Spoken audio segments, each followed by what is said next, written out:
We don't have an entry in the lower medium segment for Chevrolet right now, and that's a very important segment in China. So we will be introducing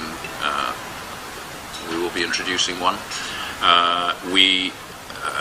But we are also going to introduce a new mini vehicle, small, and another small car too. The new Mini is in the shorter end of that 2 or 3 years. Sure. This new Mini, Nick, it's going to be built here in China, sold domestically. Will it be exported? There are not plans at the moment to export it from here, because it will be built elsewhere as well. So it's not at the moment. But exports from China are something that we certainly think we'll get into. But up to now, we've been kind of running fast to try to keep up with the domestic market.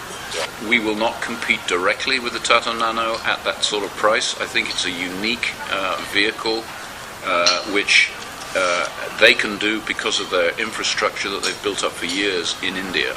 I don't actually believe Tata could go and produce that same car and sell it for the same price if they produce it here in China, for example, or anywhere else.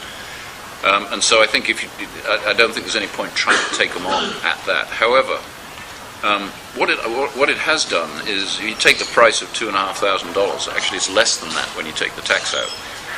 Before, a small car, a mini car, would probably the lowest price was probably more like $4,500. Was the kind of understanding, and that people lower than that would buy a used car.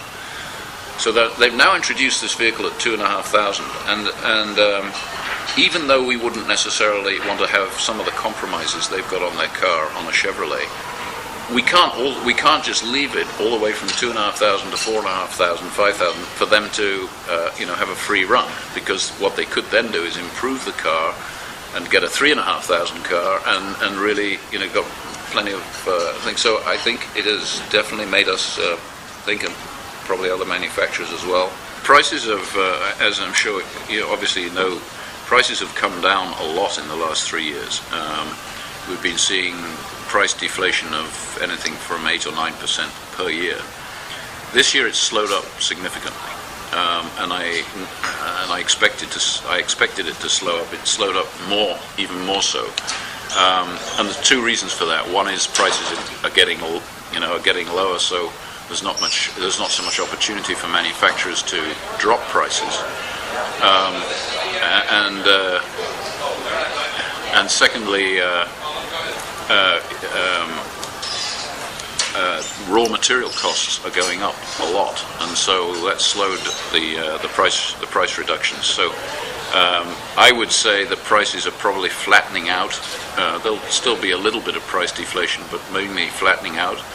And it depends what happens to raw material costs. If they keep going up, then it's going to impact China.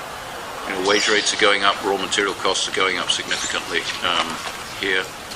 So prices could even start to turn up a little bit, if anything. So I think the period of significant price deflation is probably over. Yes, generally speaking, the government is tightening credit and this worry that the U.S. problems are going to